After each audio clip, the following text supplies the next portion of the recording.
Welcome to Out with Dan, the podcast that spotlights and examines the voices of LGBTQ+ authors, characters, and our allies. Together, we lift our voices and we tell our stories.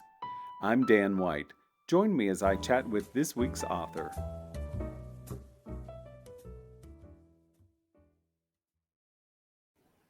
Hello and welcome back to Out with Dan. Today I'm excited to talk to Curtis Ippolito about his work. Welcome, Curtis. Thanks, Dan. Thanks for having me. My pleasure. The last thing I've read of yours is Stealing Paradise. It's part of the Grifters Song series. How much fun did you have writing it? Oh, it was a ton of fun. I think when Frank Zafiro, who's the series editor, invited me, I think my initial feeling was panic because it's just it's a great series, has a ton of fantastic, well-acclaimed authors, and I think my immediate thought was, don't screw this up. But once I got past that feeling and had my idea, it was just a ton of fun, and writing it went very smoothly, and I just got to inject it with all the things I love here in San Diego because each author gets to set their episode wherever they want. So I set it here in San Diego where I live, and yeah, it was a blast. So a quick question, are you originally from San Diego? No, my wife and I moved here 10 years ago this year. We're originally from the Dallas area. We met in college. We both went to the University of North Texas in Denton, and then lived in Dallas for a while. But San Diego feels like home. And yeah, we've been here 10 years and just absolutely love it. It's a beautiful city. I lived there before you got there, but it's a wonderful city. And I enjoyed the fact that you set Stealing Paradise in San Diego. Was it a natural fit for it? Was it something you were excited to set it in San Diego? It was. I had this idea in the back of my mind, even before getting this invitation, that I wanted to write this story kind of set at the Hotel Del, which is a famous hotel there on Coronado Island. Marilyn Monroe shot a movie there. Frank Sinatra hung out there. It's pretty acclaimed. And so when this invitation came along of these two grifters who are on the run from the Philly mob, but also pulling cons in each town they land in, I just thought that'd be a really cool place to set it. And I think it worked out. Yeah, I enjoyed it. I do too. San Diego has a lot of iconic scenery. The Del is certainly an icon in San Diego, and a lot of people will recognize it who don't live there. And I thought you treated the location with a lot of love and respect. I think it could be very easily overlooked, but yet it becomes a secondary figure in your story. Well, thanks. I appreciate that.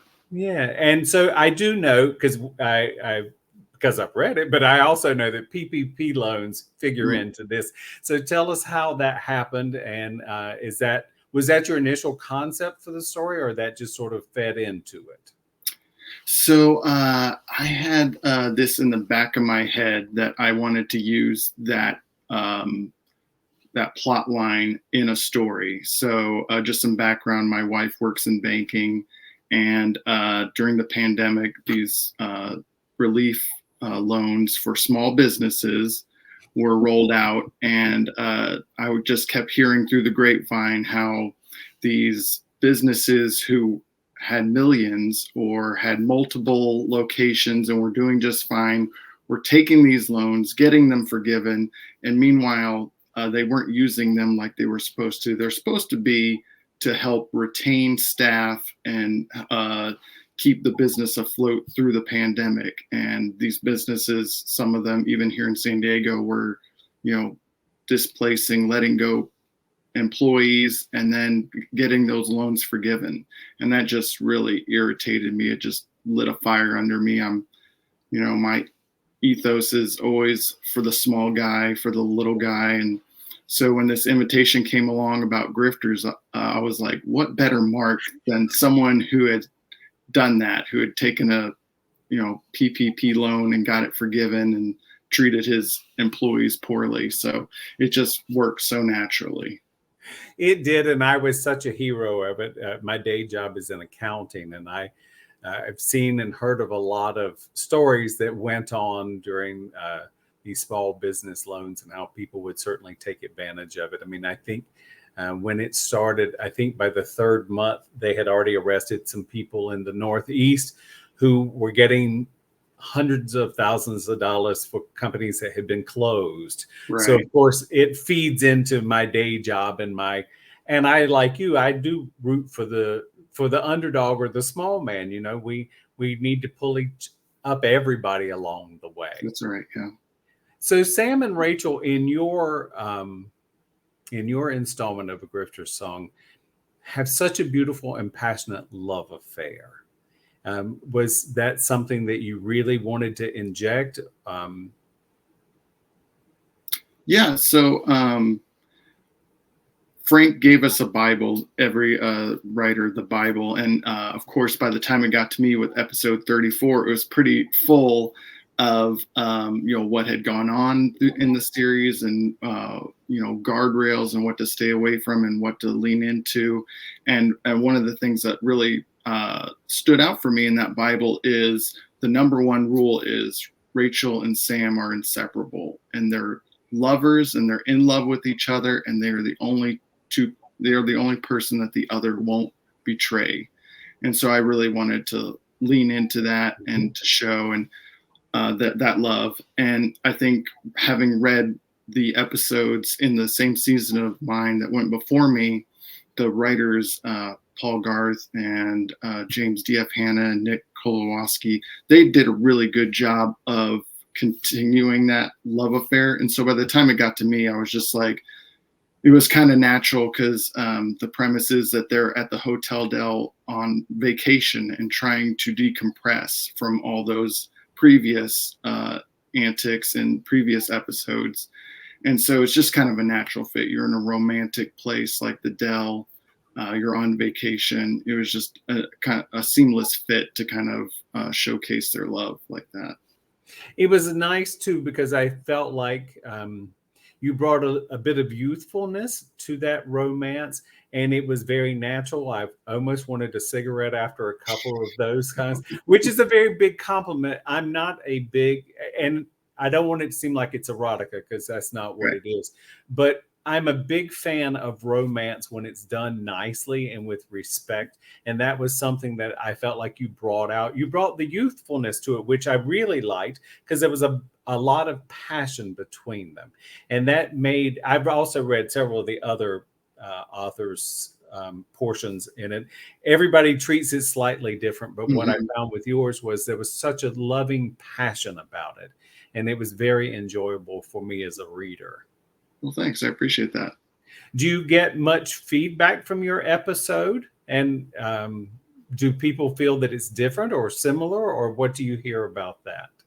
I've gotten really good feedback, starting with the authors who blurbed it. I was really fortunate to get some incredible best-selling authors, Todd Goldberg, Rachel Housel Hall, Matt Coyle.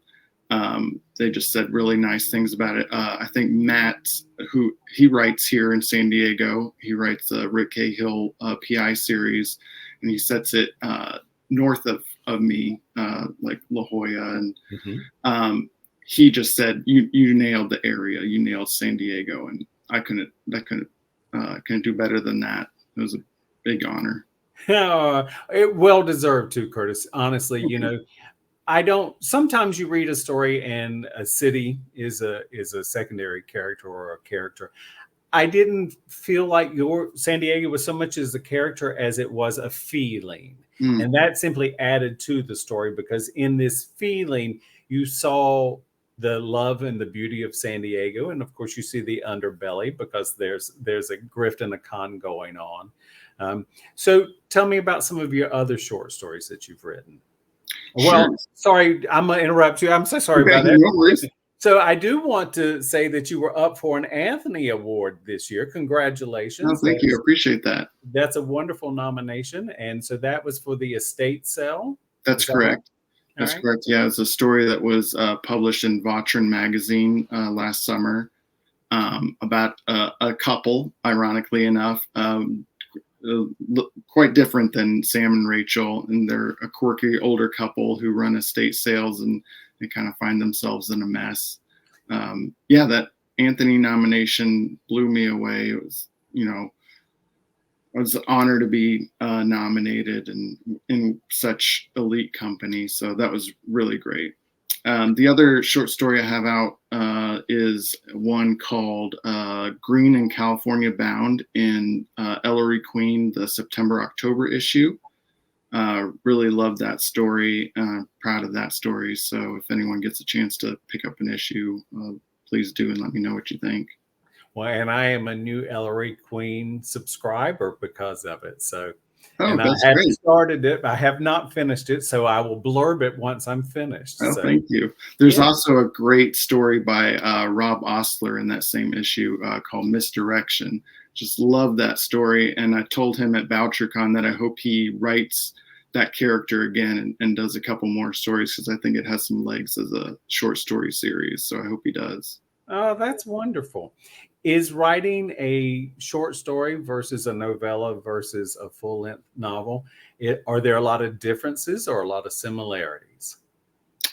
I think there are differences. I definitely think there's different different tactics you have to take. You're working a different muscle. With a short story, I may be able, if I have a solid idea, I may be able to write something in a week or two, where a novel takes months and months and requires outlining. I outline novels, but I have started to outline very loosely my short stories too, just kind of getting like the main acts, the main beats down, so that I don't go off track. And then the novella, that's the first time I have written that length, and it's a shorter novella. I think it's around 13,000 words. So I did treat that one more as a hybrid. I outlined it like I would the novel, but I kind of wrote it as I would a short story, and just kind of scene by scene. I think that because I do accounting for a living, I think that the outline must be essential. But then I've met a lot of authors who they basically won't outline because they want to see where it lands up. Mm-hmm. I think I know when I've written things, I would be at it for weeks and weeks on end. And if I don't have an outline, then I find myself going off in different tangents because I'm a Pisces and that's what we do. So, well, you have been very prolific. I mean, you have been a busy fellow. Do you have something new coming up on the horizon? I have a short story on submission now. It's also set in San Diego, that I'm hoping I can find a home for. And then I am querying my second novel right now, and I'm really excited about that. Really hope I can get it into the world semi soon.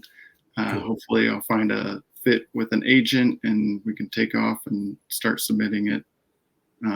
And then, yeah, I'm working on another idea for a new novel right now. It just kind of came to me last month, so I'm still working through that, and probably will work on some character sketches and maybe a loose outline in the coming weeks.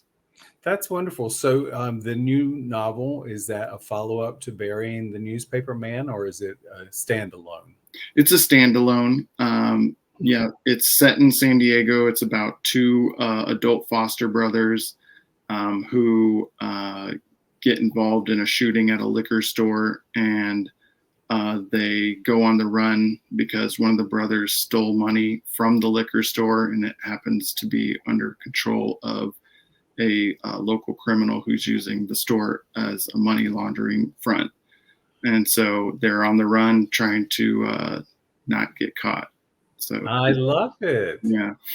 I love it. I'm looking forward to that as well. That's a wonderful thing. And best of luck with it. Thank you. Appreciate that. Do you have a website or social media you would like to share? Sure. Yeah. My website is just my name, curtisippolito.com. And I'm on Twitter or X or whatever we're calling it. I think I'm at Curtis9980. Wonderful. Thank you so much for joining me, and I hope you the very best of success. Well, thanks, Dan. I really appreciate you having me on. It was a great conversation. Thanks so much. Thank you. Hang on for me just a second. Thank you for joining me for this week's episode of Out with Dan. You can find more information about this podcast and its host at OutWithDan.com, on Twitter at OutWithDan, and on Instagram and Facebook at GoOutWithDan. This podcast is hosted by Authors on the Air Global Radio Network, and the theme music is provided by bensound.com. Join us again soon for the next episode of Out with Dan.